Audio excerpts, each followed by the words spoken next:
Hello everyone, আসসালামু আলাইকুম। আজ আমরা কথা বলবো ভয় নিয়ে। ভয় পাচ্ছিস?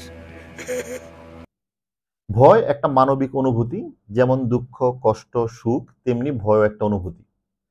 এই ভয় অনুভূতির সাথে আমরা পরিচিত হই খুব ছোট্টবেলায়। বাবা-মারা সন্তানদেরকে ঘুম পাড়ানোর জন্য বা কোনো কিছু খাওয়ানোর জন্য ছোটখাটো ভয় দেখায় যে, না খেলে এটা আসবে বা না ঘুমালে এটা আসবে। এখন এই ভয় কিন্তু আসলে অনেক রকম হয়। যেমন স্বল্পমেয়াদী ভয়, দীর্ঘমেয়াদী ভয় এবং আতঙ্ক। এখন এই ভয়ের ব্যবহার কিন্তু বহুমাত্রিক। আমাদের জীবনে বিভিন্ন শাখা-প্রশাখায় এই ভয়ের ব্যবহার রয়েছে। কিরকম?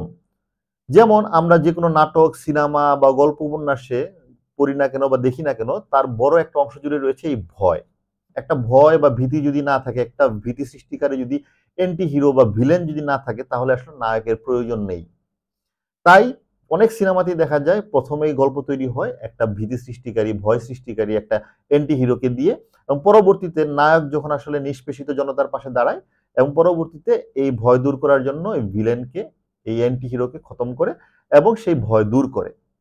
এই যে গল্পের প্যাটার্ন, এই গল্পের প্যাটার্নটা কিন্তু বিভিন্ন গল্প, উপন্যাস, সিনেমাতে অসংখ্যবার, হাজার হাজার লাখ লাখ বার ইউজ হয়েছে। আবার এই ভয় কিন্তু বিজ্ঞাপনেও ব্যবহার করা হয়েছে।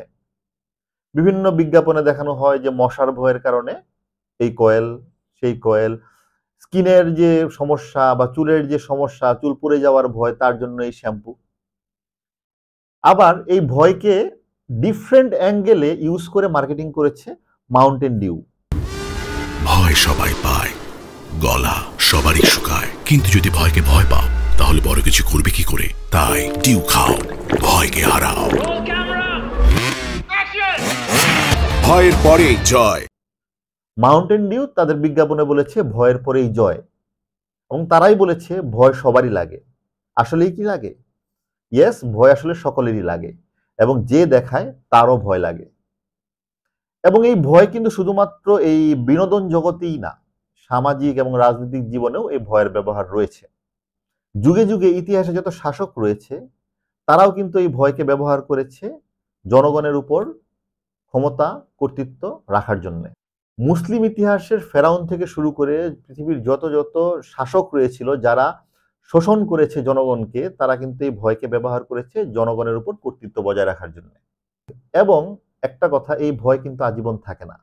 একটা নিষ্পেষিত জনগণ যখন কন্টিনিউয়াসলি ভয় পেতে থাকে এবং তারা পেছাতে থাকে, একসময় পেছাতে পেছাতে তাদের আর জায়গা থাকে না, তাদের পিঠ দেয়ালে ঠেকে যায়। এবং যখন এই শোষিত মানুষগুলোর পিঠ দেয়ালে ঠেকে যায়, তখন কিন্তু তাদের আর পেছনে যাওয়ার জায়গা নেই। তখন তারা এই ভয়কে ঝেড়ে ফেলে সামনে আগায়। এই ভয়ের ব্যবহার ছিল, আছে, থাকবে। আবার এই ভয়কে দূর করেও এগিয়ে যাবে সমাজ এবং মানুষ। সব কথার শেষ কথা, মাউন্টেন ডিউ এর বিজ্ঞাপনের ভাষায় বলতে হয়, ভয় সকলেরই লাগে, এটা সত্যি। কিন্তু যে ভয় দেখায় তারও ভয় লাগে। তো পৃথিবীতে ভালোবাসার যে অনুভূতি, তা ছড়িয়ে যাক, ভয়ের অনুভূতি, ভীতিকর অনুভূতি কেটে যাক।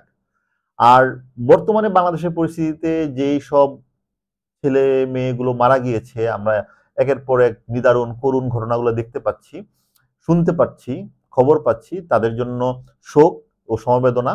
এই তরুণ তাজা প্রাণগুলো ঝরে গেল, এবং তাদের ঝরে যাওয়ার যে গল্প, এগুলো আসলে শোনা যায় না, যে ভিডিওগুলো তা আসলে দেখা যায় না। যেমন স্নিগ্ধ, সে মারা যাওয়ার 10-15 মিনিট আগেও সমকালে বলল যে 10-15 মিনিট আগেও এই স্নিগ্ধ ছেলেটা স্টুডেন্টদেরকে পানি বিতরণ করছিল, তার 10-15 মিনিট পরেই সে মৃত হয়ে রাস্তায় পড়ে থাকে। এই আবু সাইদ অলমোস্ট লাইভ মারা গেল। এই সব ছেলে মেয়ে যারা মারা গিয়েছে, তাদের পরিবার জানে তারা কি হারিয়েছে। তাদের অবদান জাতি কতটুকু মনে রাখবে, কতটুকু স্বীকার করবে, সেটা সময় বলে দিবে।